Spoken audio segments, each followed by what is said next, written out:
Assalamu alaikum wa rahmatullah. Bismillah walhamdulillah wa salatu wassalam ala rasulillah wa ala alihi wa sahbihi wa man wala. So alhamdulillah, this is the fourth session of this series talking about the Khulafa Rashideen. And today, inshallah ta'ala, we will be speaking about Ali ibn Abi Talib radiyallahu anhu.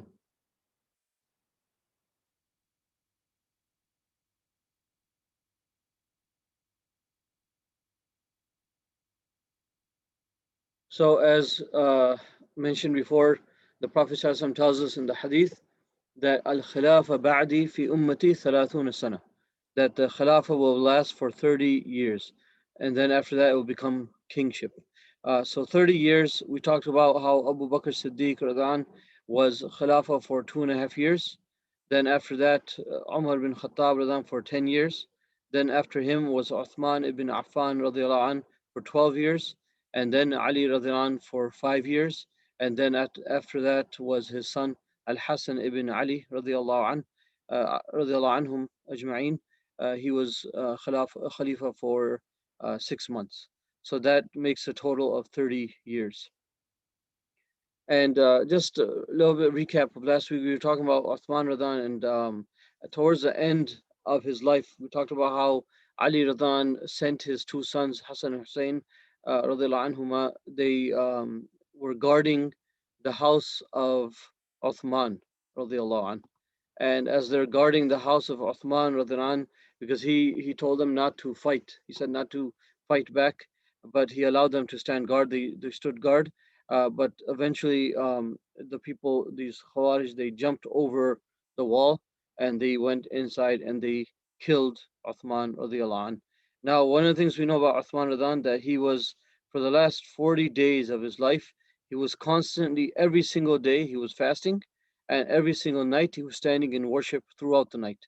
So, and he was reading Quran throughout the day. So very little sleep, and he's just fasting all day, praying all night, reading Quran, continuously reading the Quran, and he even was killed while he was the Quran was open in front of him, and he was killed in that way. There's the famous Quran that is actually in the Top Copy Museum, and they say that that's the actual Quran that Uthman Radhan, the Mus'haf of Uthman Radhan, he was reading, and the blood of Uthman Radhan, they say, is on those pages. So that's basically the last 40 days of his life.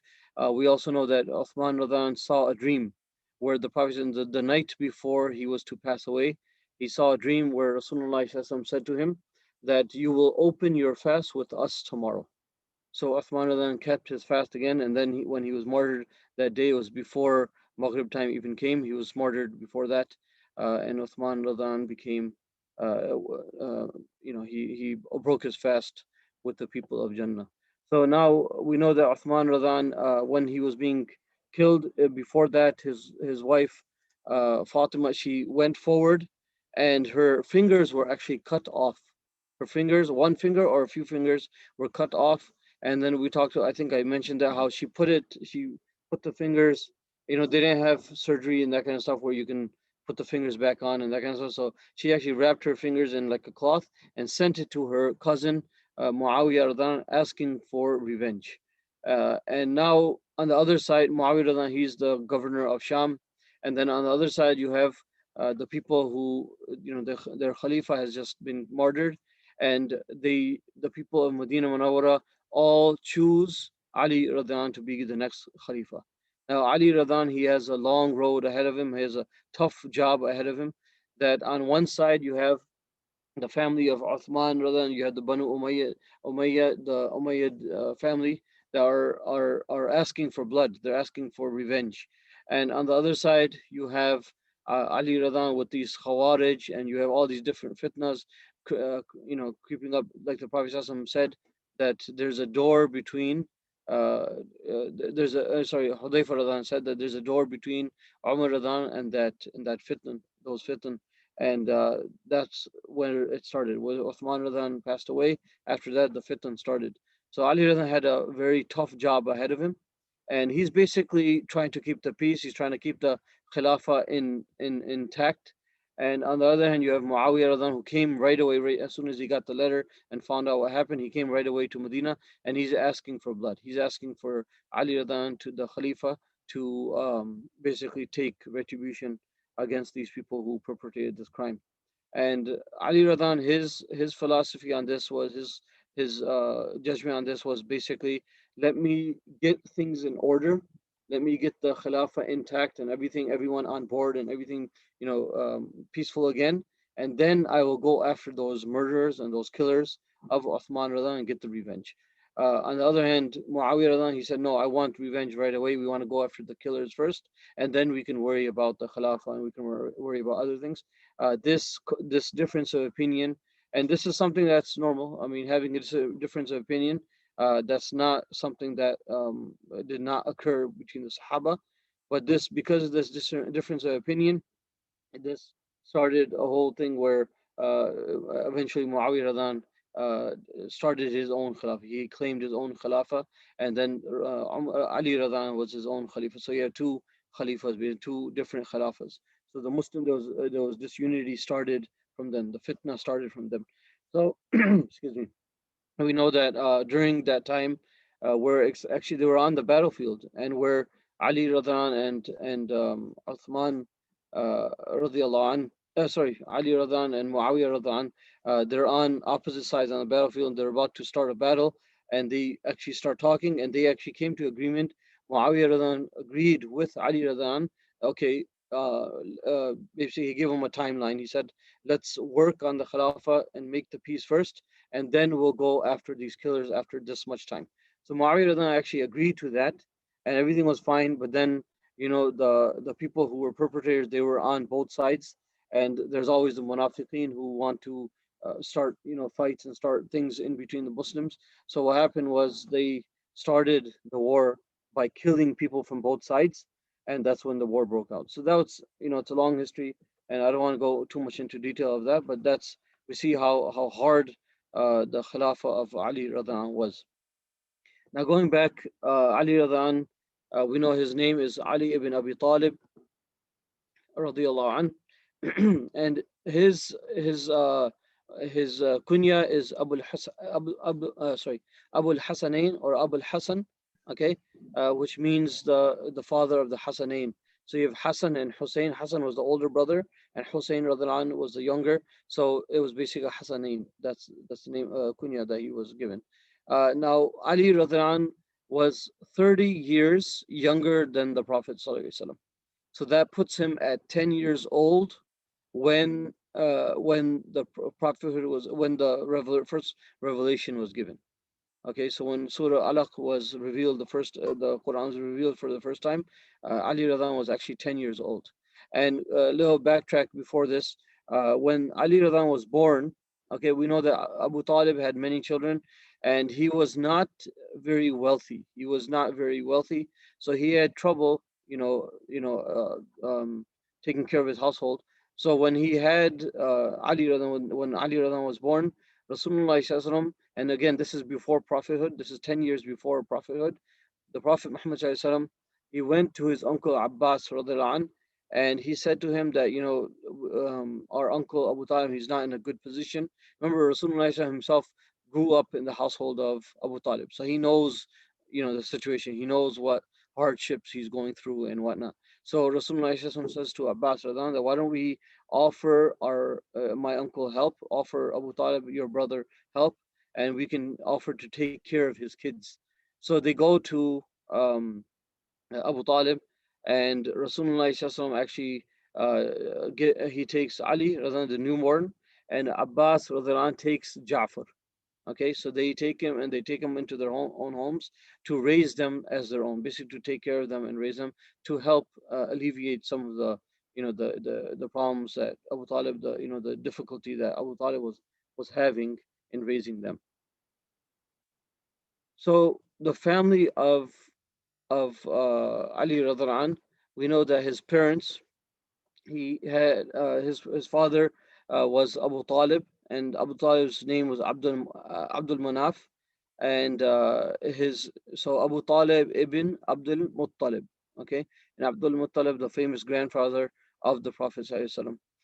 So the father of Ali Radhaan is Abu Talib, and we know, and I don't want to go into detail, but we know about him, we know about his history and how much he helped the effort of Deen by protecting the Prophet ﷺ. But unfortunately, he chose to stay on Kufr, and he died as a kafir. His mother, on the other hand, and she's, people don't really hear too much about her or learn. She's not really mentioned too much, but she actually died as a Muslim. She did become Muslim, and she died as a Muslim, and her name was Fatima bint Asad.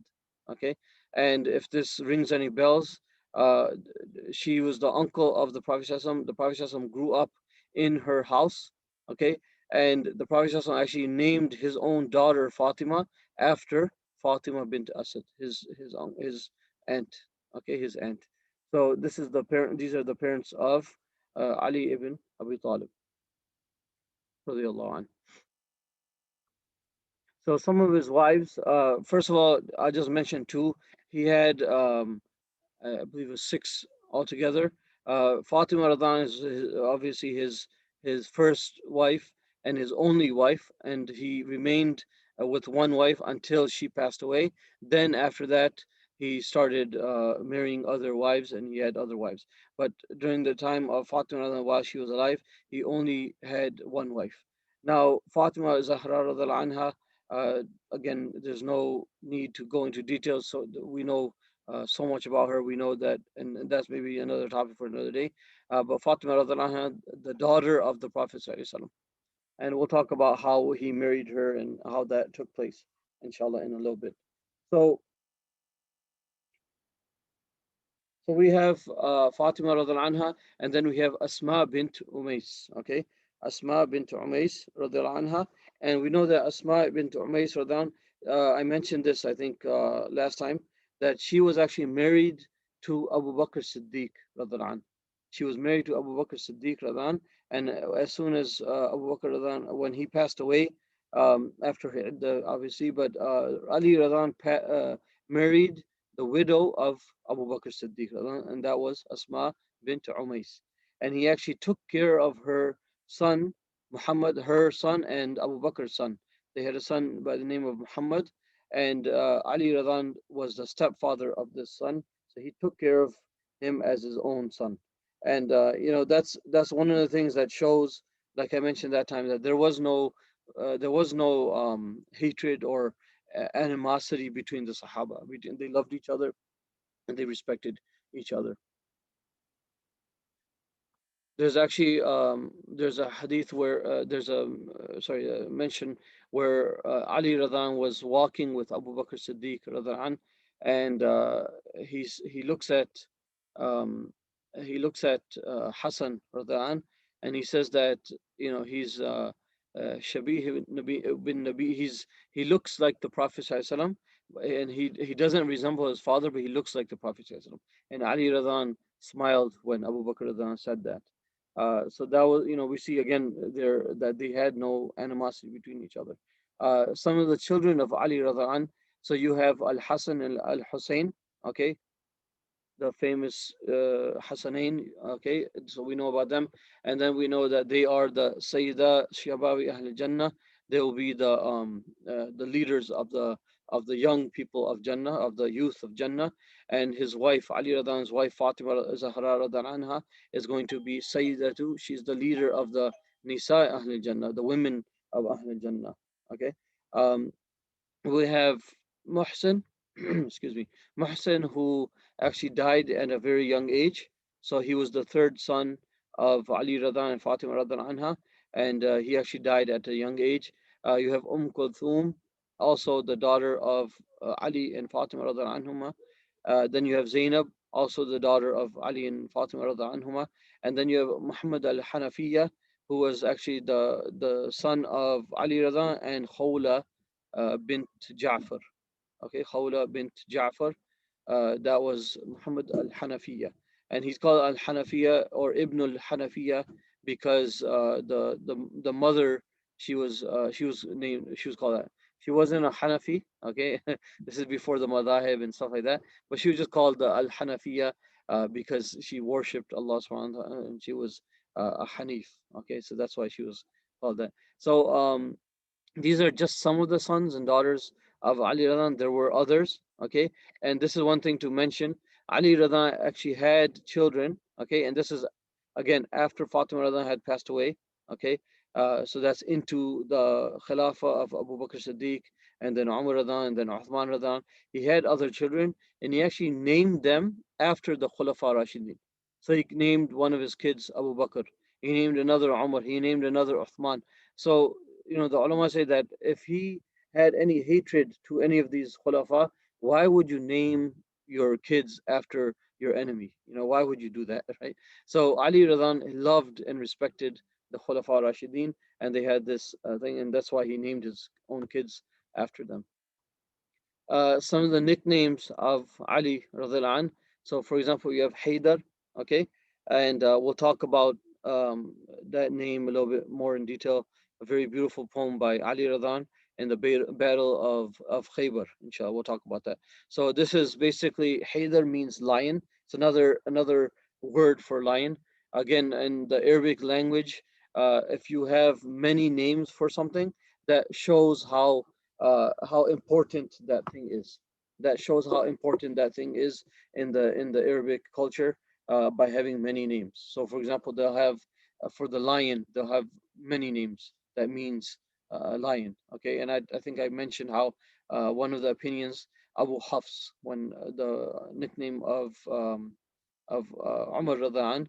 It's one thing is it's basically referring back to his daughter Hafsa Radhan. Another opinion is it actually means the father of the lion, or the father of courage and ferocity, because of Hafs being one of the names of meaning lion. Anyway, so Fatima bint Asad, the mother of Ali Radhan, actually named him Haydar, and when he was born, and then Abu Talib later, when he was, I believe he was traveling, and when he got back, he actually changed the name. He didn't like the name, so he changed the name. But the mother did name him that first. Another name that Ali Radha had was Abu Turab. Abu Turab, the father of dirt. And this came about, there's a famous hadith where Ali Radhan was, and this is something normal. I mean, if someone gets an argument with their wife, with their spouse, then this is normal. Okay, how we react to those arguments and stop it from getting too far and that kind of stuff, that depends on us. Now that's where the test is. Okay, so Fatima and Ali radhiallahu anhuma got into an argument. Ali Radhaan was upset, so he actually left the house. And Rasulullah SAW came to visit his daughter, and he finds her weeping. He finds her crying.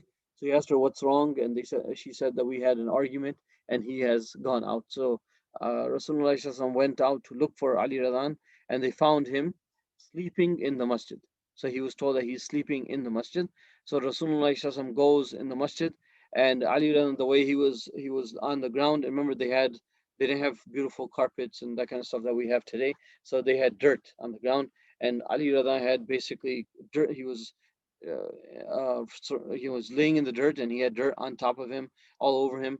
And Rasulullah SAW lovingly says to him, "Qum ya Aba Turab, stand up, O the father of dirt." And as Ali Radhan gets up, he's wiping him down, wiping off the dirt from him, and he tells him, "Come with me," and he takes him to the house of Fatima, back to his house, the house of Fatima and Ali radhiallahu anhuma, and he makes dua for them. So again, this is something that's normal, and the Prophet ﷺ makes dua for them. And Abu Turab Ali Radhan, he would love to be called this name. He actually loved this name the most. When people would call him Abu Turab, he would love to be called that the most out of any other name. And that's because how the Prophet ﷺ gave him that name so lovingly. Also, the physical attributes. So one thing about Ali Radhan, he was a very strong man, very strong young man, and but later on when he got a little bit older, as with everyone, okay, you can't keep your physique forever. Ali Radhan did get a little bit. Uh, he got like chubby, you could say, a little bit chubby, He did have baldness, so he was bald, and I think in one of the narrations it's that he had he had like two ponytails, and but that and then he had basically like he had a little baldness on the top, but he had on the side from the side here he had ponytails. So anyway, so that's Ali Radhaan. Some of the merits of Ali, actually, before I go into the merits, the Islam of Ali Radhan. So we know that Ali was 10 years old, okay, and obviously growing up in the household of the Prophet ﷺ, he did not worship idols, he did not drink, he did not do zina, he did not, and he's only 10 years old, so he didn't do these kind of things. He wasn't, he didn't go to the idols, he didn't do these things. He did whatever the Prophet ﷺ did. Rasulullah ﷺ was like a father figure to him. Now, Ali Radhan, he's 10 years old, and he actually he comes upon his, I wouldn't say stepfather, but I guess his, I don't know, I guess a father figure, I guess you'd say, because he didn't adopt him or anything, but he was taking care of him.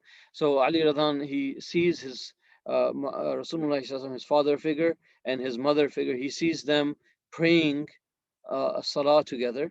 So he asks the Prophet ﷺ, what is this? And Rasulullah ﷺ explains to him that he explains the Tawheed. He said that we do not worship the idols.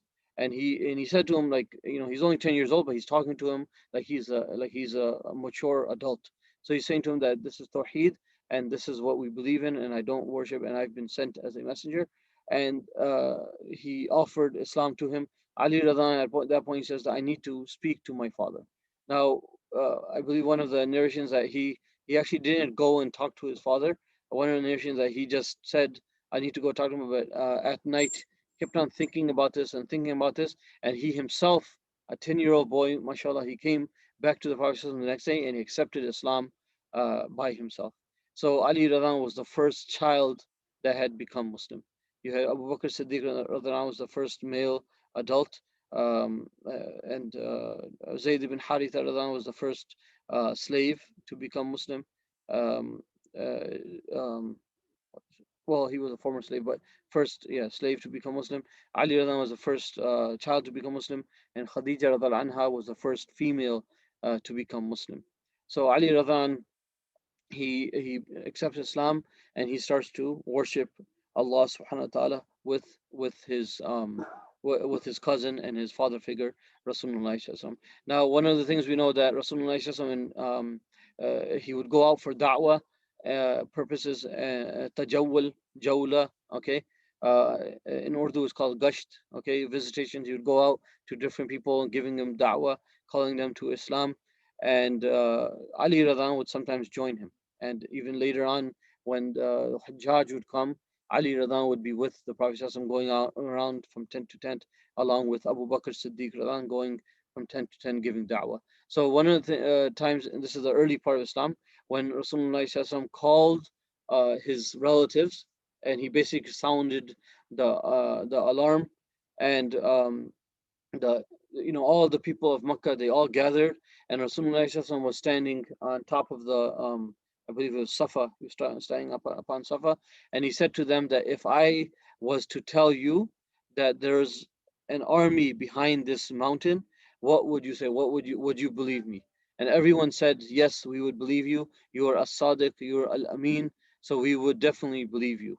Rasulullah says to him that I am warning you of an adab that is coming, a punishment of Allah subhanahu wa ta'ala is coming if you continue your ways. So he gave the da'wah, and that's when he asked that, is there anyone who's going to help me? Is there anyone who's going to accept this call? And Ali Radhan was the only one from the audience to accept. He raised his hand and he said, I will be with you. I will accept you, accept this message. And that was when Abu Lahab, the uncle of the Prophet ﷺ, said, "Tabbat yadak," meaning that may your hands be destroyed. And then that was when Surah Lahab was revealed. So Ali Radhan became Muslim at a very young age, 10 years old, and he grew up in Islam. And that's one of those people, one of those who are going to be under the shade of Allah Subhanahu wa Taala. Those who grew up, excuse me, they grew up in the worship of Allah Subhanahu wa Taala. Now the hijrah of Ali Radhaan. So fast forward 13 years of da'wah in Makkah Mukarramah, and Ali Radhaan going through the Shaykh Abi Talib, being with his father, being with Rasulullah Sallallahu Alaihi Wasallam, being with other Muslims in the Shaykh Abi Talib for 3 years. Okay, seeing all the Muslims being attacked and tortured and all that stuff. Okay, and then after 13 years of seeing all this, that's when the hijrah was ordered by Allah subhanahu wa ta'ala. And we know that Rasulullah sallallahu alaihi wasallam was given information about the meeting that took place where Abu Jahl and some relations narrations say the shaitan, he gave the suggestion that they gather one or two men from each tribe, and they get together and they attack the Prophet ﷺ simultaneously and kill him in one blow, so that none of them, I mean, everyone will share the blame, and that Banu Hashim has no other choice except to accept the diya, and they won't be able to retaliate, they won't be able to attack back. So Rasulullah ﷺ was giving that information, and he asks Ali Radhaan, will you lay in my bed in my place? Will you take my place in my bed? Now Ali Radhaan, we know that this is a huge test. I mean, this is something very difficult. If you know that there are, I'm not sure exact number of how many people there were, but just say if there was 40 men, 50 men outside, okay, and they're ready to attack, and their orders are to basically wait for the Prophet to come out for the dawn prayer, to come out at Tahajjud time, or early morning Fajr prayer, and come out and then attack him and kill him. So that means if someone's laying in his bed, that's even dangerous. Like, they might just decide to come in, barge in into the house and kill him in the bed. So Ali Radhan was given this task, and this was, again, the Prophet ﷺ did not need to do this. The Prophet ﷺ, he when he and actually that's the case. What happened is that he started reciting Surah Yasin, and he started reciting the ayahs. أعوذ بالله من الشيطان الرجيم وجعلنا من بين أيديهم سدا ومن خلفهم سدا فأغشيناهم فهم لا يبصرون. He was reciting this ayah, and he was throwing dirt. Basically, either he threw it at them and it entered in their eyes, or the narration comes that they all fell asleep, and the Prophet went and put dirt on each of their heads. So when the Prophet had this, the power of Allah subhanahu wa ta'ala behind him, that he just needs to recite these ayat, and he's walking right in front of them and walking away. What is the need of putting Ali Radhan in the bed? So the ulama say this was a test for Ali Radhan. This was to increase his iman even further. So Ali Radhan was laying in the bed of the Prophet, and the Prophet is long gone. And these people are looking, they keep on looking through the window, and they see, seemingly they thought that was the Prophet laying in bed. So they keep on saying, like, what's going on? Why isn't he getting up, and what's going on? And then finally they actually barge in, and they say that's enough waiting.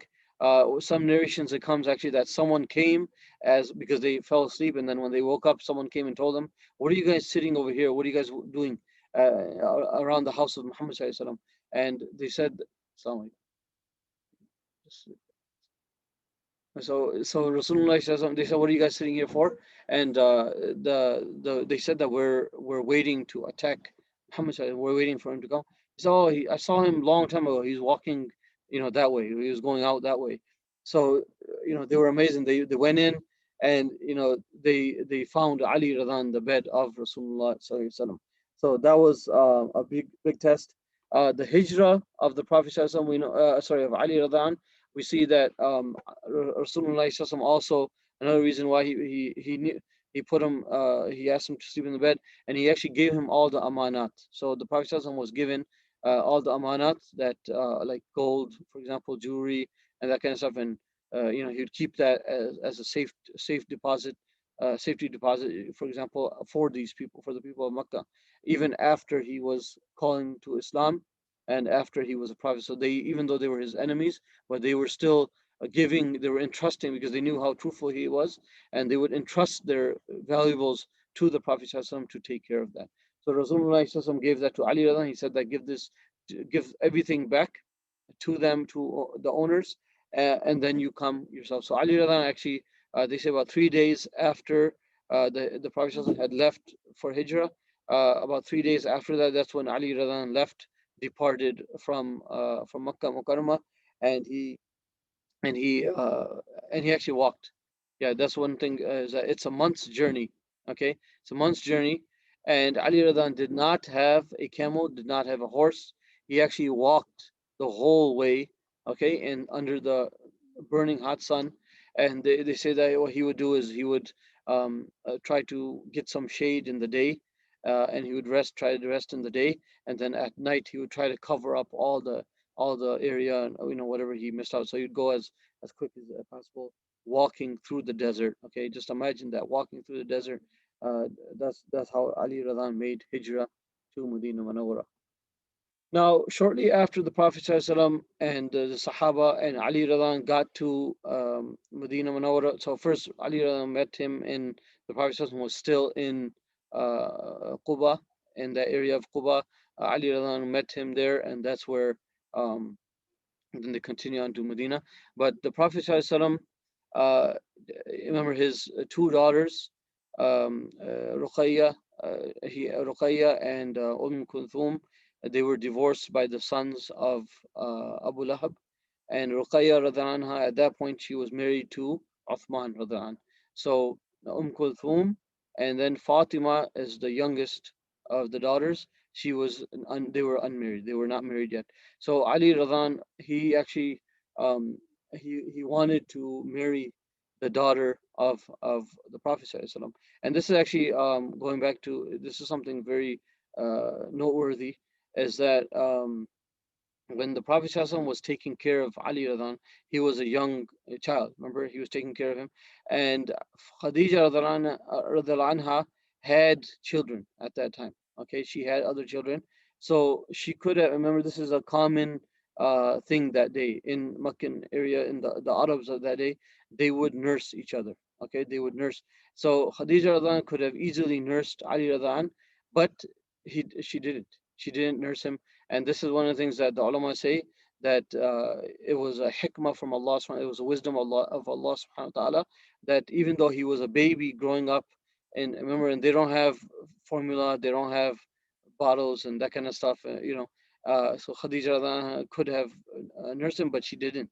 And Ali radhiallahu anhu grew up in the household of the Prophet ﷺ, and he did not become a son of Rasulullah ﷺ and Khadija radhiallahu anha by nursing, but he actually remained as a cousin of the Prophet ﷺ. So later on, Ali Radhan asked for the hand of Rasulullah, of the daughter of Rasulullah ﷺ, in marriage, and Rasulullah ﷺ asked him that, what you have for mahr, what do you have for the dowry? And he said, I have nothing. He has nothing. So Rasulullah ﷺ, he knew about his armor. He said that, well, you have this armor, why don't you go sell that in the market, and you can give that, whatever you get from there, then that will be your dowry for Fatima radhiallahu anha. So he actually goes to the marketplace, and he meets Uthman radhiallahu anhu. Okay, so he meets Uthman radhiallahu anhu in the marketplace, and Uthman radhiallahu anhu, again, he's married to Ruqayya at that time, Ruqayya radhiallahu anha, the elder sister of Fatima radhiallahu anha. And Uthman asked him, what's going on, what are you doing? He said, I'm here to sell my armor. So Uthman radhiallahu anhu actually offers to buy the armor, and he buys it for a pretty high price. Okay, and he gives him the money, and then as Ali Radhan is happily going, he's about to turn around, he's going to go back. Remember, Ali Radhan is, at that point, he's about 23 years old, and he's, how excited he must have been that I'm going to marry the daughter of the Prophet ﷺ. So he got this mahr, and he's ready to go back, and Uthman calls him. He says that you're forgetting something. And he's like, what do you mean? I have the money. I have, what am I forgetting? He goes, here, this armor is a gift from me to you for your wedding. So he basically got the money for the dowry, he got the money for the meher, plus he got his armor back. He didn't even lose his armor. So he took that, he went back to his house, and then he married Fatima radhiallahu anha. Now, again, uh, the life of Ali Radhaan and Fatima Radhaan, the love they had between them, that's a topic for another day, another time. Can't go into detail. But one thing I do want to mention is a very beautiful poem of Ali Radhaan when Fatima Radhaan anha had passed away. And we know that Fatima Radhaan anha, she there's a hadith, famous hadith of Aisha radiallahu anha, where Fatima radiallahu anha was in the room with the other wives of the Prophet ﷺ, and Rasulullah ﷺ calls her forward and whispers something in her ear, and Fatima radiallahu anha starts to cry. She starts to weep. And then after a few seconds, a few moments, Rasulullah ﷺ calls her, summons her again to come forward, and he whispers it again in her ear.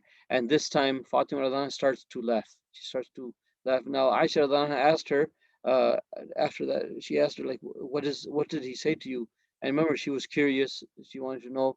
And that's why, alhamdulillah, we have so many narrations from Aisha Radhan anha because of the inquisitive mind that she had. So she's asking Fatima Radhan anha, what did he say to you that you were crying? And then he said something and you start laughing. What it was? And she says that this is a secret between me and my father. So after the Prophet had passed away, Aisha asked her again, now can you please tell me what is it?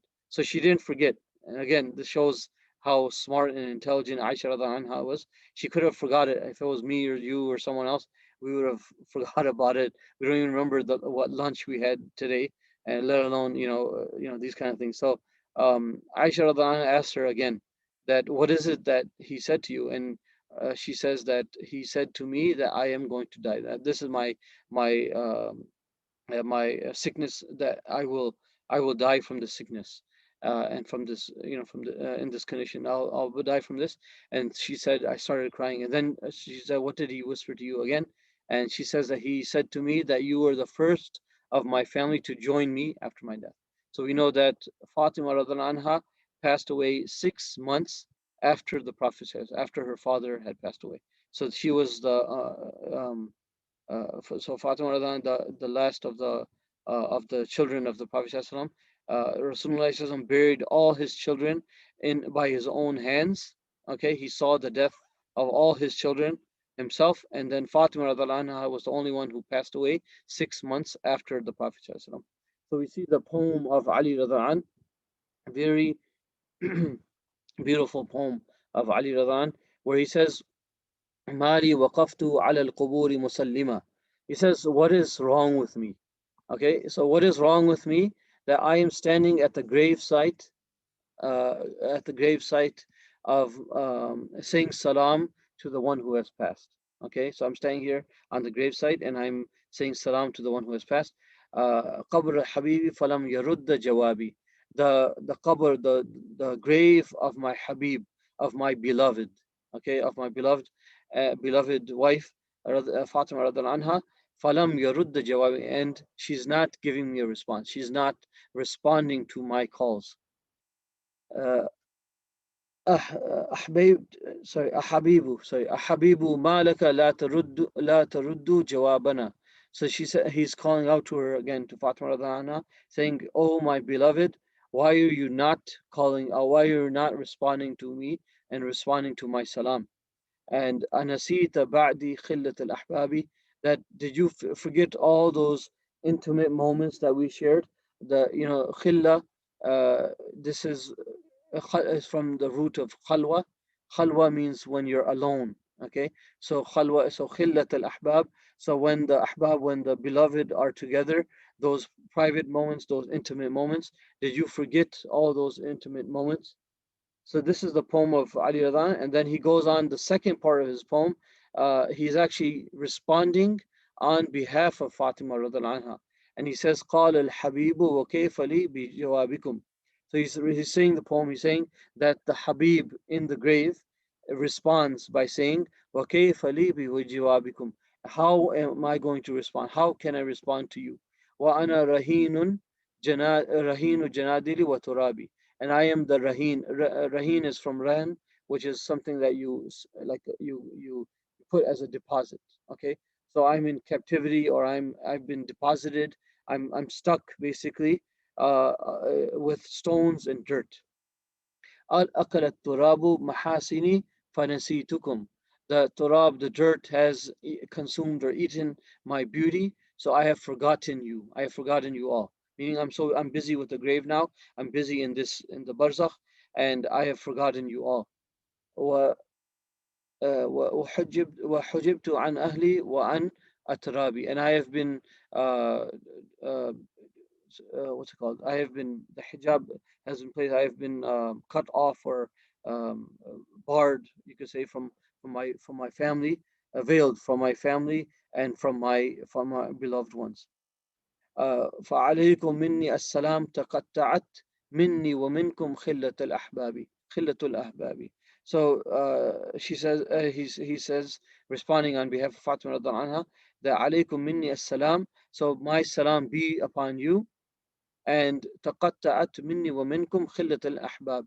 So it has ceased, has stopped from me, between me and you, those intimate moments. Meaning those intimate moments are a thing of a past, and that's, they are no more. Basically, now I've gone on to the next life, to the afterlife, and those intimate moments are no more. So you see the extreme love that Ali Radhaan had for his wife, for Fatima radhiallahu anha, and they will be joined in Jannah. So some of the merits of Ali Radhaan. So we know that the Prophet ﷺ, he said to Ali Radhaan that Allah tarda, are you not happy?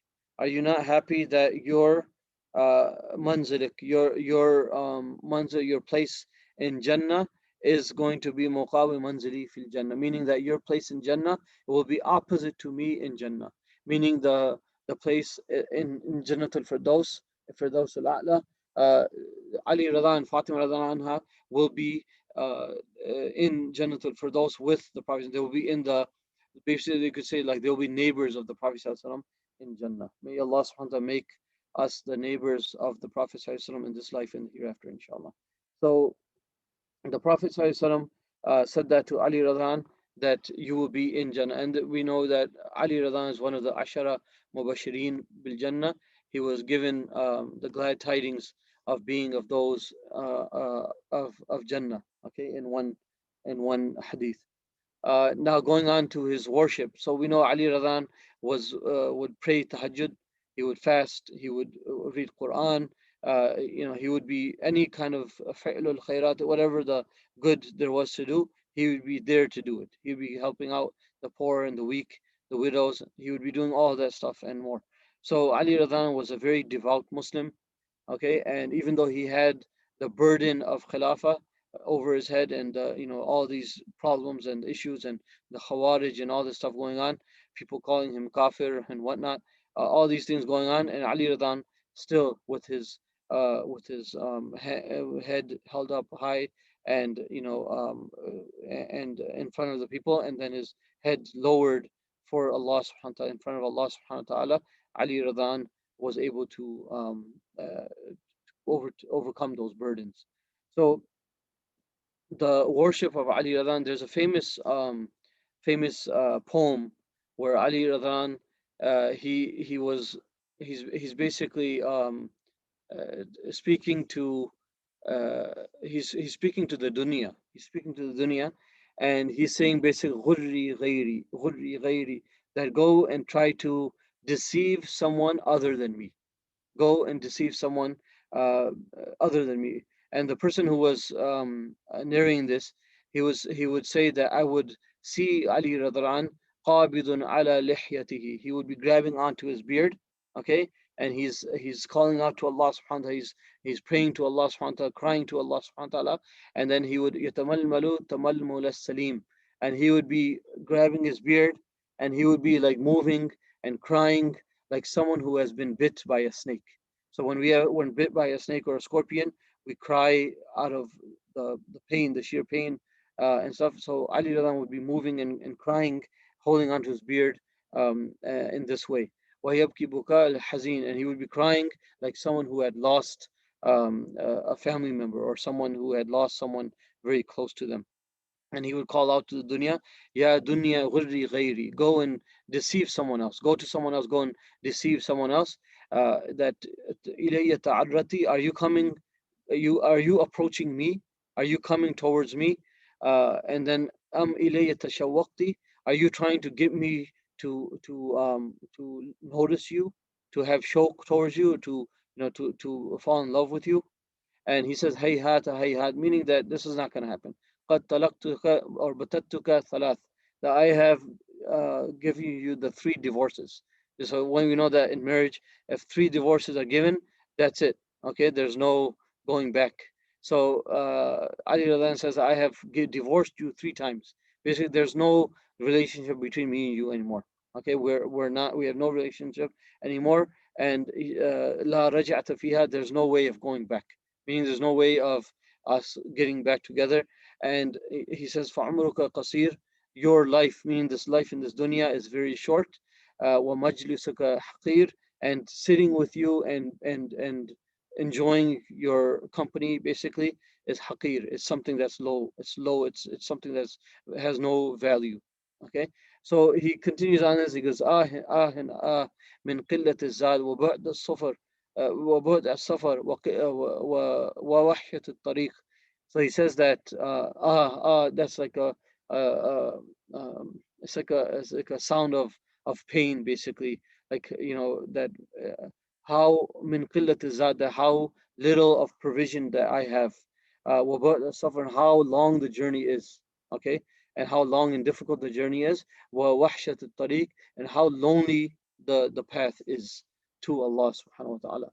So this is the poem, famous poem of Ali Radhaan, that he would be reciting and crying out to Allah subhanahu wa ta'ala, and crying out to the dunya to leave me alone, get away from me, I don't want anything to do with you. That was the worship of Ali Radhaan. Excuse me. So we'll move on to the courage of Ali Radhaan. And we know that Ali Radhaan, throughout his life, he's known for his bravery, he's known for his courage. Uh, in the Battle of Badr, the first major battle of Islam, Ali Radhan was one of those 313 Sahaba that had joined the Prophet ﷺ, and they went out for the caravan, but they were given the army instead. They had to face this army instead. And excuse me. So Ali Radhan was one of those first three that went out for the Mubaraza. Mubaraza is basically when the duels that would one-on-one duels that would take place before the war, and this was basically to enhance the morale of the army. So if your guy from your side won the mubaraza, won the duel, it would increase, it would help the morale of the soldiers that we won this duel. So Ali Radhan, Hamza Radhan, and Ubaidullah Radhan, the cousin of the Prophet ﷺ, Ubaidullah ibn Harith, I believe it was Ubaidullah ibn Harith. Harith was the oldest son of Abdul Muttalib. Okay, the oldest uncle, Taya Abu, like they say in Urdu, Taya Abu. He's the oldest uncle of Rasulullah, and his son Ubaidullah. So Ubaidullah, Hamza Radhanan, and Ali Radhanhum Ajma'in, all three of them, they all go out to do Mubaraza, and easily they wipe out all three of them. They kill them. Ubaidullah Radhan was injured in that duel, and then he later on actually was shaheed from those wounds, from that thing. But Ali Radhan killed his enemy right away. And same thing in Uhud, when the Mubaraza took place, and this was the Mubaraza with Talha ibn Uthman. Okay, Talha ibn Uthman, and this was his son was Uthman ibn Talha, rather than the famous Uthman ibn Talha who became Muslim. But his father Talha ibn Uthman, he was in the Battle of Uhud, and they did a Mubaraza, they did a duel again. He did a duel against Ali ibn Abi Talib, radhiallahu, and Ali radhiallahu was so swift with his sword and so swift with his movements and his fighting, that he went, and within few moments Talha was on the ground. And what happened was, when Talha had fallen on the ground, uh, one thing was his aura had become uncovered, because the way Ali had cut him, maybe his pants had fallen, or I'm not sure exactly, but something, his aura had been uncovered. And also Ali when he went forward, he was about to kill him. Talha started calling out by the relationship that between them. He's saying that by the relationship that we have, the family relations, please do not kill me. So he says that, and Ali actually turns around and goes back. Um, in the Battle of Khandaq, okay, the Battle of Khandaq, we know that there was a khayma of Ali Radhan and Fatima Radhan. So where the Sabah Masajid, where the famous Sabah Masajid, there's a huge masjid now. It used to be 7 different small masajid. Now they built one huge masjid, and they still have a couple of those small masjids there. And one of them is the tent or the masjid of Ali and Fatima radhiallahu anhuma, where they were camping during Khandaq and they were digging the trench. So Ali, and that's actually it's closed off. When you go to Sabah Masajid, you'll see it. If you're facing the Sabah Masajid, you're staying in the parking lot facing it. You'll see on the left side, you'll see Masjid Salman al Farsi Radhan. That's where the tent of Salman Radhan was. Towards a little bit to the left, a little bit more, going up the stairs. That's called Masjid al Fath, and that's where the Prophet ﷺ was making dua. He started on a Monday, Tuesday, then Wednesday between Dhuhr and Asr. His dua was accepted, and that's why the ulama say that's a time of acceptance of du'as. And he made the dua, and that was when the glad tidings came that the Muslims will win the battle. To the right, there was actually the Masjid of Abu Bakr Siddiq Radhan, but they unfortunately for some reason they tore it down. And originally they built an ATM machine right there where the masjid used to be. Don't ask me why, but they built that, and then the people complained. The Saudis complained. The local people, the Muqimeen, everyone, they complained that what is this? This is the where the masjid used to be, and you put an ATM machine. So they actually took down the ATM machine, and now you'll see, inshallah, take us there back again soon, inshallah. There's actually the Medina made store. So there's a store where it's called all Medina made stuff, ajwa dates, carpets, and all whatnot. That's where Abu Bakr Adhan's tent was, and that was the masjid. Then you have the house or the tent of Umar bin Khattab Adhan next to that, and a little bit further down to the right, a little bit you go up the stairs a little bit. There's some stairs there and stuff. That's where the tent, the masjid of Fatima and Ali Radhaan anhuma was. So that was in the Battle of Khandaq. And one of the famous things that happened in the Battle of Khandaq, we know that after they had dug the trench, the kuffar came and surrounded. They came and they surrounded the Muslim, and they couldn't. They were like baffled, like what is this? They never saw anything like this before. They never saw a trench being built ever before. Remember, they're living in the desert like that, and they never saw this kind of warfare and tactics and that kind of stuff. Okay, so just go upstairs, please. Okay, so what happened is Ali Radhaan, what was I saying? So yeah, Ali Radhaan, the kuffar didn't see this before, and they were surprised to see this, and the Muslims were standing there guarding the trench because just in case someone managed to get over or climb down and get back out, whatever, they needed to guard the spot. So one of the people that actually got over with a few other soldiers, they found an area where the trench was not dug, the length was not enough, or it was shorter than others, and they managed to jump over with their horses. So they actually got over. It was Ikramah ibn Abi Jahl, who later became Muslim, the son of Abu Jahl himself. You have Amr ibn Abdul Wud, okay, and some others. They jumped over, and Amr ibn Abdul Wud, he was actually a seasoned soldier. He was a very huge, humongous man. Okay, he was like a huge soldier, very strong, undefeated in battle, and he was known for his bravery and his courage in battle. So Amr ibn Abdul Wud, he comes over the side and he starts to taunt the Muslims, and he starts to say to them that you guys believe in Jannah, you guys talk about this Jannah. Who wants to come out and fight me? I'm gonna take him. I'll send him to Jannah. I'll give you a shortcut to Jannah. Basically, he's taunting the Muslims like that and saying this. And Ali Radhan, who was with the Prophet ﷺ at that time, he says, "Ya Rasulullah, give me permission. Let me go and strike this kafir. Let me go and fight this kafir." Rasulullah tells him, "No, Ali, sit down." And then Ali Radhan, he starts to taunt them again. Ali Radhan again asks, "Ya Rasulullah, let me go and fight him." And Rasulullah again says, "No, sit down. Innahu la Amr. This is Amr.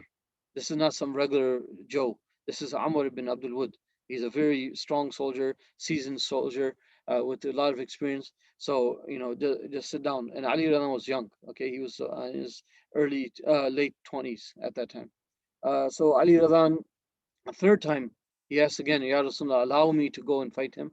Rasulullah gives him his allowance, permission, and he makes dua for Ali Radhaan. Ali Radhaan goes out, and as they start fighting, sorry, before they even start fighting, Amr ibn Abdul Wud asks him, he says, "What's your name?" And he says, "I am Ali ibn Abi Talib." And Amr ibn Abdul Wud, he was actually friends with the father. He was friends with Abu Talib back in Mecca, so they knew each other and they were friends. So he says to him, "Oh my son, ya waladi," okay, or my son, just go back. Basically, I don't wanna harm you. I don't wanna hurt you. I don't wanna fight you. And Ali Radhan responds by saying, "But I want to kill you." And this infuriates him so much that Amr ibn Abdul Wud, he just jumps off his horse and he comes forward and they actually duel. And the Muslims, they say that they couldn't see anything. As they're fighting, the dust started flying up, and all they could see is this cloud of dust, and they're fighting each other. And then they hear a loud Allahu Akbar, where Ali Radhan slashed him. They say that it went down his shoulder, Amr ibn Abdul Wud's shoulder, and it came down from the other side, from the bottom towards his leg. So that's how strong the arm of Ali Radhan was, that he hit him that hard. It went down his body and basically did that to him. So that was in the battle of Khandaq. So we see his courage and how brave he was, that he's ready to take on this humongous soldier like that. In the battle of Khaybar, a very beautiful story where the Prophet ﷺ, remember, they were going, the Jews of Khaybar, and they had these huge fortresses, okay, and they were going in. They went into their fortresses, closed the gates, and they're basically locked in, and they're like, try to get us out. It's like opening like a tin can. Okay, so it's not, you're not able to get them out. So they're in their fortresses. The Prophet ﷺ and Sahaba are outside. They're trying to get fath, but they're not able to conquer them. Now that night, the Prophet ﷺ comes out to the Muslims, and he calls out after they prayed the Isha prayer, and he calls out to the Muslims. He says that tomorrow, that I will give I will give the raya, I will give the banner or the flag to someone that Allah will bring victory on his hands, and that person is someone who loves Allah and his messenger, and Allah and his messenger love that person. So how beautiful and how big of a station, a maqam, that this is. That this is a person that Allah SWT, not only will he get the Muslims will get fath, they'll conquer these fortresses through this man, but Allah and His Messenger, he loves Allah and His Messenger, and Allah and His Messenger love Ali, or love this man. Okay, so I gave it away, but okay, so they say Rasulullah says this, and actually going a little bit further, I want to talk about this in a little detail for a second. Uh, this is something that we see, claiming love of Allah subhanahu wa ta'ala, and claiming to love Rasulullah sallallahu. Anyone can do that. Everyone claims to love Allah and His Messenger sallallahu, but how true are we to that love? Okay. We know that the Prophet ﷺ, one day, the Sahaba, they were actually they were and they would do this often. So the Prophet ﷺ was doing wudu. As he's doing wudu, the water that's falling off the limbs, he's washing his blessed face, and the water that's dripping down from the beard of the Prophet ﷺ, the water that's coming off the arms of the Prophet ﷺ, the Sahaba are there. They're picking up, they're catching the drops of water before it hits the ground, and then they're wiping their faces and wiping their bodies with that blessed water. That's how much they loved the Prophet. The Prophet says to them that what ma hamalakum ala hada, what has caused you to do this? Why are you guys doing this? And the Sahaba respond by saying, Hubbullah wa Rasulihi. They said that the love of Allah and His Messenger. And Rasulullah says that the one who is pleased, that he loves Allah and His Messenger, and Allah SWT and His Messenger love him back. So one thing is to claim love and to love Allah's Messenger, but are we loved by Allah? Are we loved by the Prophet? So and he says that the one who wants to do that and be beloved by Allah subhanahu and His Messenger, then he should do three things. فَلْيَصْدِقِ الْحَدِيث. That's number one, that he should say the truth whenever he speaks. Number two, uh, it was fulfill the trust. Fulfill the trust. Either tumin. So when you're trusted with something, you're entrusted with something, fulfilling that trust. And the third one was uh, being good, having good character to the ones who are around you, those who are your neighbors, those are who are your family, your the people around you. Having husnul khuluq, having good manners with them.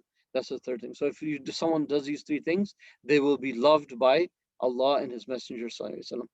We know in the Quran, Allah subhanahu wa ta'ala says in the Quran, speaking to Rasulullah Sallallahu Qul. So we see in the Quran, wherever Allah subhanahu wa ta'ala says Qul, he basically speaking directly to Rasulullah Sallallahu He says Qul, meaning Qul ya Muhammad Sallallahu قل إن كنتم تحبون الله. Say, O Muhammad sallallahu to the Muslims, to the believers, that in kuntum tuhibbun Allah, if you truly love Allah subhanahu wa ta'ala, fattabi'uni, then follow me, meaning follow the sunnah of the Prophet sallallahu yuhbibkum Allah, Allah subhanahu wa ta'ala will love you back. So Allah subhanahu wa ta'ala yuhbibkum Allah wa yaghfir lakum dhunubakum, and Allah subhanahu wa ta'ala will forgive your sins. So you see how beautiful this is, that if we follow the sunnah of the Prophet that love that we claim for Allah subhanahu wa ta'ala and the Prophet that love will come back and they will love us back. Okay, so this is very important to understand. So going back, so Rasulullah says, I will give the raya, I will give the flag to someone who loves Allah and His Messenger, and Allah and His Messenger love him back. Now, the Prophet in the morning, Umar Radhaan was one of those narrators of this hadith. He said that the people spent the whole night uh, thinking who's going to become that person, who's going to be given that special place by the Prophet. And everyone, he said that everyone wanted to become that person.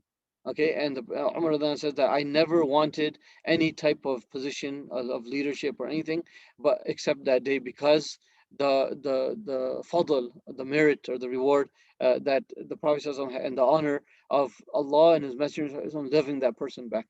So he said that the next morning in Fajr, everyone came to Fajr. Some of them coming earlier, being in the front row. Maybe they're not usually in the front row, but they came early that day, and they're standing there. And after the prayers, the Prophet turns around, starts looking at the Sahaba, and now they're sitting up. Okay, they're sitting on the ground, but they're putting up their shoulder, putting up their heads, so the Prophet will look at them and choose them. And the Prophet says, "Aina Ali? Where is Ali?"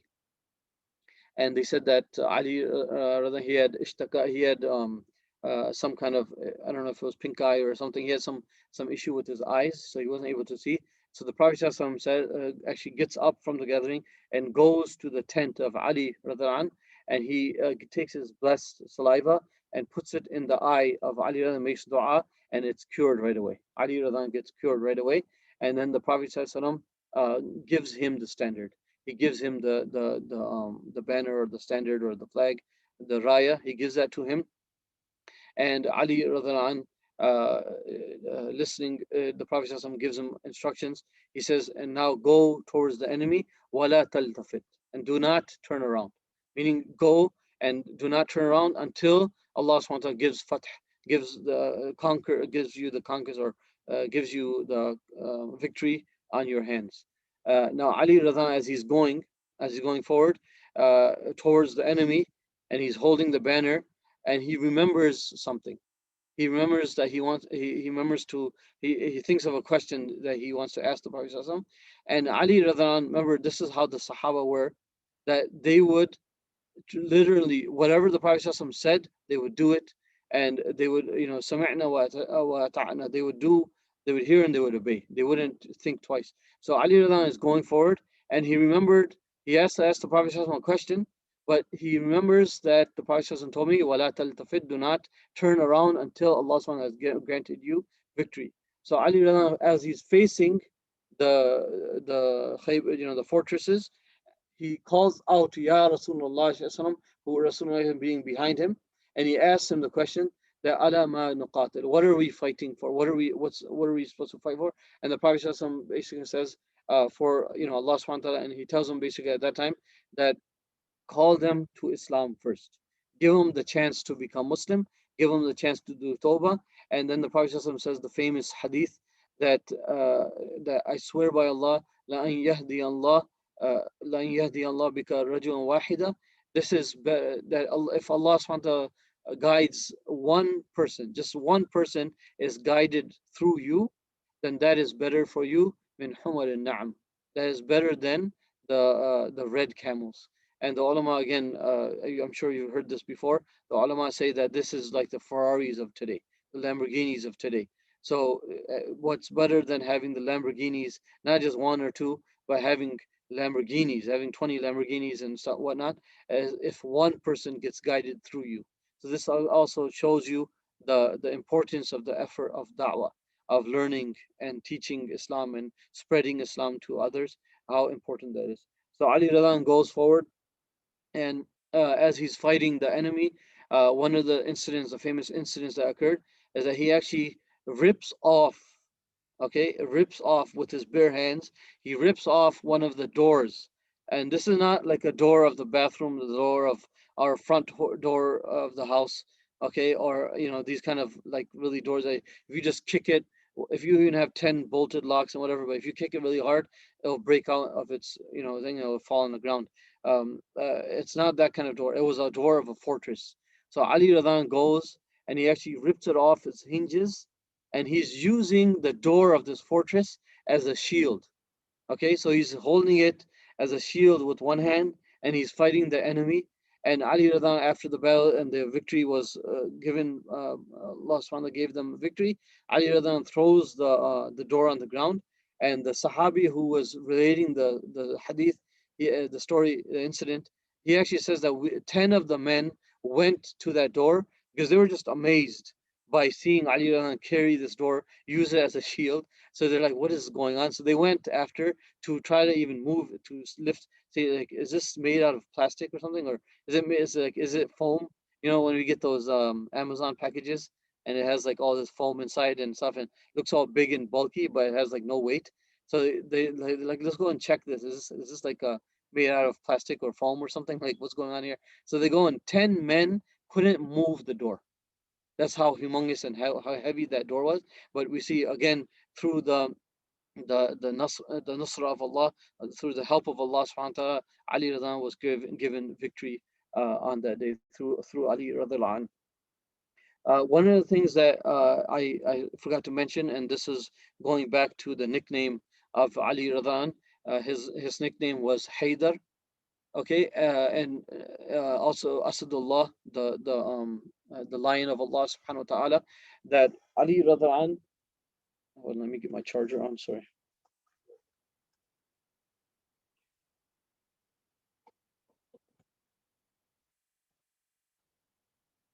So Ali Radhan, he was named by his mother as Haydar, okay, the lion, and also the Prophet ﷺ mentioned him as Asadullah.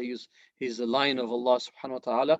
And during this battle of Khandaq, there was a man by the name of Marhab. So he, again, another seasoned soldier, a very experienced soldier. He comes out from the side of the kuffar, from the Jews. He comes out from one of the fortresses, and he starts calling out. He says, "Qad alimat Khaybaru anni marhabu." He says that Khaybar, the people of Khaybar, they all know that I am Marhabu. My name is Marhabu. Shaki Silahi Batalun Mujarrabu. He says that I am the one who, what's it called? The one of the weapons, and Batal means the courageous, or like the hero or the courageous one. Okay, Mujarribu meaning someone who is tajriba, the one who is experienced, someone who has long experience, a lot of experience in warfare. إذا الحروب أقبلت تلهبوا. So he says that when the hurub start, when the wars start, talahabu, then they start to talahab, meaning the sparks start flying. And basically he's talking about himself, that I'm a strong soldier and no one is able to fight me. So Ali Radhan responds to him by saying, أنا الذي سمتني أمي حيدرة. He says that I am the one, Sammatni Ummi Haydara. My mother named me Haydar. My mother named me the lion. Okay. Then he continues on. He says, "Kalethi ghabatin karih al-manzara." He says, like the lathe, like the lathe is a cougar. I think it's a cougar. Okay, so like like a cougar or something like that, the hyena, or not hyena, but like a cougar of the ghabat, of the forest, of the forest, karih al manzara, that the people are scared to look at. So when people are traveling, for example, or if they're near a forest, if they see a lathe, okay, if they see this animal, it's, I don't know if it's a cougar or not, exactly the which one it is, but maybe a wildcat. I'm not sure, but it's one of those types of animals. But basically, karih al manzara, it's something that people don't like to see. People are afraid to see the lathe. Okay, so he says that karih al manzara, and he says at the end, "Wafikum bisayfi kayla sandara," and I will give you the fulfilling kale. I will give you a fulfilling, meaning that with my sword, I will give you a full retribution, basically, or I'll give you the full, jaza for my sword. I'll give you your mouth full with my sword, and I'll attack you. So Ali Radhaan says his beautiful poetry right on the spot, and it's not like he's like memorizing it like us, and thinking about it and thinking about what words, how does it match and stuff. These guys were these guys, these Sahaba. They were experts in Arabic. They were experts in poetry. So just on the fly, they were able to compose beautiful poetry. Okay, next I'd like to go on. I know the time, I'm going a little bit over. So Tabuk. Okay, so Tabuk, we know that the famous incident of Tabuk where the Prophet actually told Ali Radhaan, he left him behind in charge of Medina to take care of the family of the Prophet, to take care of the people of Medina, as a naib, basically, in his place when he left. And the munafiqeen started uh, jeering at and started taunting Ali Radhan, saying that, oh, they started saying to each other loudly and stuff in front of Ali Radhan, and said, yeah, the Rasulullah has left him behind because he would just only slow him down, or he doesn't like him. He doesn't have a high esteem in the eyes of the Prophet. So they would say this, and they're saying this in front of Ali Radhan. So Ali Radhan obviously is getting very upset. So he grabs his sword, he grabs his armor, he grabs his horse, and he sets out. He's put someone in his place as a deputy to be in his place, and he sets out and he actually catches up with the army of the Prophet and meets the Prophet and he tells him what happened, and Rasulullah tells him that he says to him that please go back, or I'd like you to go back. Anta minni bi manzilati Harun min Musa illa annahu la nabiyya ba'di. He says that you are like the position of Harun to Musa alayhi salatu wasalam, except that there is no Nabi after me. So he says this, that the maqam, this position that you're like a naib, you're like how Harun alayhi salam was left behind by Musa alayhi salam to take care of the people. So in that way, you are being left behind on my side, except there is no prophet after me, meaning that you are not a prophet. Okay, so then Ali Radhan went back, so he did not participate in the Battle of Tabuk, and that was because Rasulullah stationed him in Medina as his naib, as his deputy. Now, going on, talking about the fighting for the sake of Allah subhanahu. So before we go to the death of Ali Radhan, the courage, the wisdom, the justice of Ali Radhan. For example, there was actually one of the battles.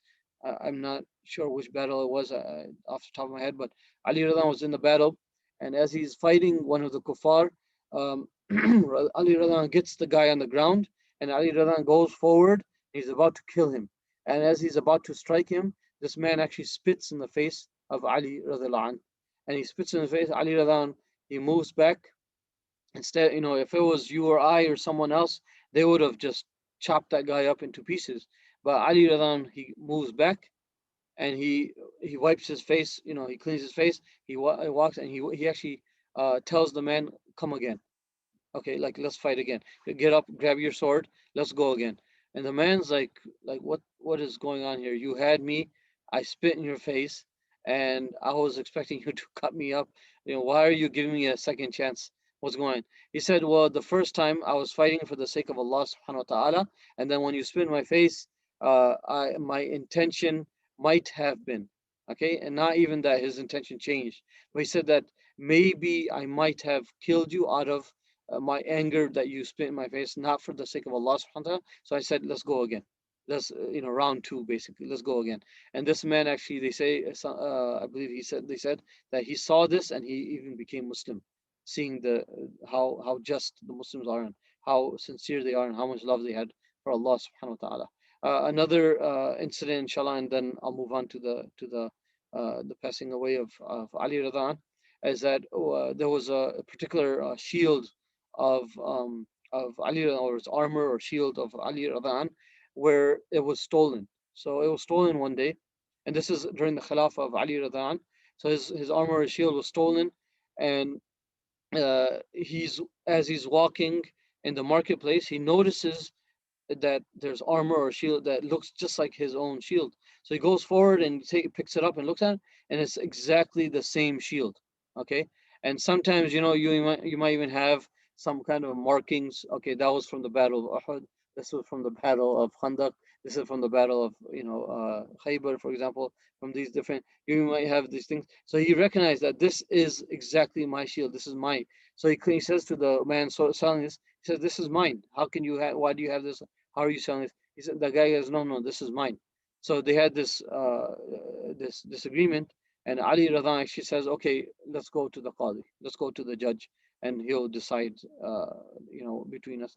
So they go to the judge, and they go forward, and again, you can't say, okay, yeah, this mark and this mark, this is, you are, like the kai symbols they put on the armor and that kind of stuff. You don't have anything like that. So he doesn't. Ali Radhan says to him, the judge asks him that, what do you have for proof that this is your shield, other than your word? Even though he's Amir al-Mu'minin, he says, what is it that you have? What proof? He says that my sons are witnesses. They'll come and they'll testify. Hassan and Hussein radiallahu anhuma, they'll testify that this is indeed my shield. They know that this is my shield, and they'll testify for me. And it was Shuraih, I believe it was Shuraih, rahimahullah, he was a Qadi. He says, yeah, Amir al-Mu'minin, I'm sorry, but your sons cannot be witnesses for you, and because it's a conflict of interest. So your own sons cannot be witnesses for you. You have to bring some other witnesses. Ali Radhan did not have any other witnesses, so the judge ruled in the favor of the Jewish man who was selling the armor or the shield. And this Jewish man, seeing this, he was just left wide-eyed, like, what is going on here? And he knew in his heart, I stole this shield and I'm selling in the market. And then the Amir al-Mu'min, not even just a regular person, a regular citizen or someone living in the area. This is Amir al-Mu'min. This is the leader of the Muslims. He comes and claims that this is his, and in fact it was his. But he says that the judge rules in my favor. What kind of justice is this? What kind of life is this? And he actually becomes Muslim. So you see how beautiful, incident after incident. Again, I can go all night. Where there's so many other incidents from the life of Ali Radhan, but we don't have time, and I already went over my time. So let me move on to the next part, which was the unfortunate death. Unfortunate for the people left behind, but fortunate for Ali Radhan. And that the fortunate was that Ali Radhan, again, going back, a little background of that, we know that there was a Khawarij, there was the people, and these people were actually claiming that Ali Radhan was not Muslim. They're calling Ali Radhan, they're calling him a kafir, na'udhu billah. And you see how much these Khawarij and stuff, and how extreme these guys can be, and they're calling Ali Radhan as a kafir. And so you actually had two groups of people in history. You had one side, the Khawarij, who were the one to the extreme, and they actually called Ali Radhan and the other Sahaba, they called them kafir. And then you have the other side of the spectrum, the other extreme, where people raised Ali Radhan to the level of a god, and they say that he's God himself. Na'udhu billah. There are some people who believe that, or he was, different things about Ali Radhaan that they believe. So you have these two, but we know that Muslims were in the middle path. We're always ummatun wasata, we're in the middle path. So we love Ali Radhaan, we honor him and respect him. He is a Sahabi, and he is the cousin of the Prophet ﷺ, the son-in-law of the Prophet ﷺ, and he's the father of the Sayyida Shabab Ahl Jannah, the leaders of the Muslims of paradise, the young Muslims of paradise, and the husband of the leader of the women of paradise. Okay, so this is Ali Radhaan. We love him and we respect him and we honor him. And that's also actually one of the things that Ahlul Bayt, I didn't mention that, but Ahlul Bayt, this is mentioned in the Quran, and Ahlul Bayt comprises of the wives of the Prophet ﷺ, and the family of Ali and Fatima radiallahu anhuma.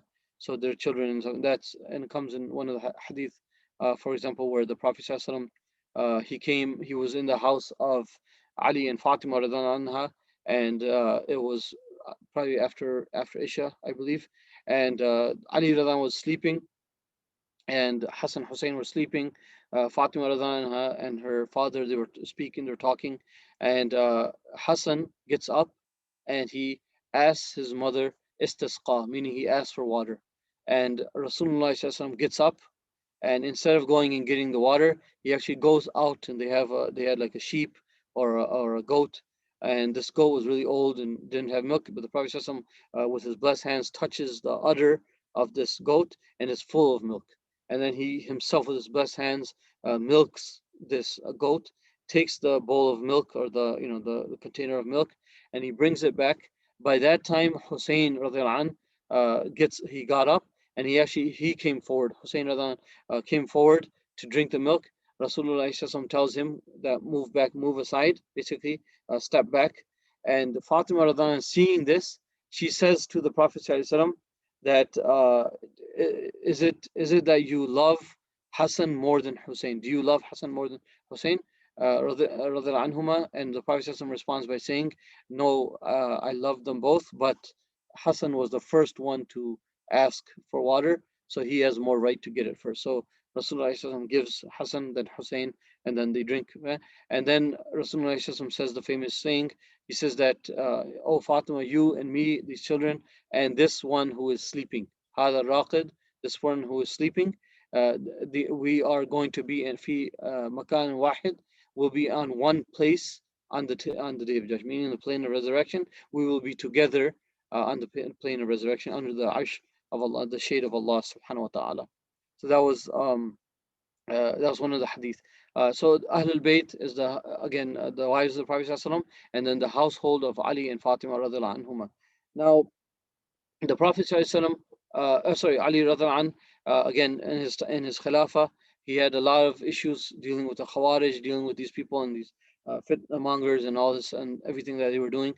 He had Muawiyah Radhaan, who had basically his own Khilafah, and there's two Khilafahs in the earth now, and he's trying to unite both, and there are all these issues going on. And the Khawarij, they actually got together, they had a meeting, and they decided in this meeting that there are three fitna mongers, according to them, that we need to kill and destroy. We need to kill them and wipe them off the face of the earth in order for the fitna to disappear. Okay, this is Khawarij saying this. So they decided that Amr ibn As, who was the governor of Egypt, Muawiyah ibn Abi Sufyan, he was the former governor of Sham, but now he had his own Khilafah basically. And then you have Ali ibn Abi Talib, the Khalifa of the Haramain, and he had changed the base, changed it from Medina to Kufa, to Iraq.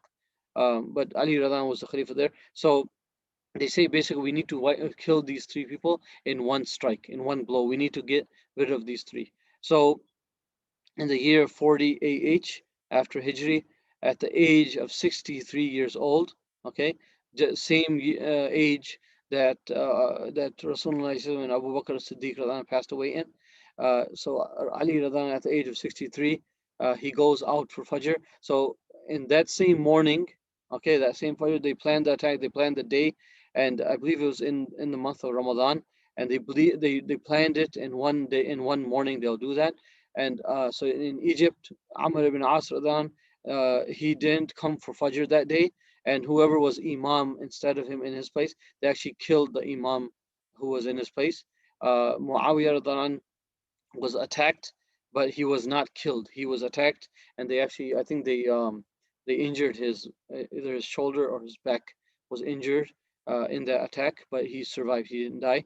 And then Ali Radhan was attacked, and he, when they attacked him, they hit him with the sword on the head, and basically it was poisoned. Also, it was a sword that was poisoned, and they killed. The Ali Radhan passed away. He died from that. He was given shahada by Allah subhanahu wa ta'ala through that and that actually the name of that the one who killed Ali Radhan was Abdurrahman ibn Muljim.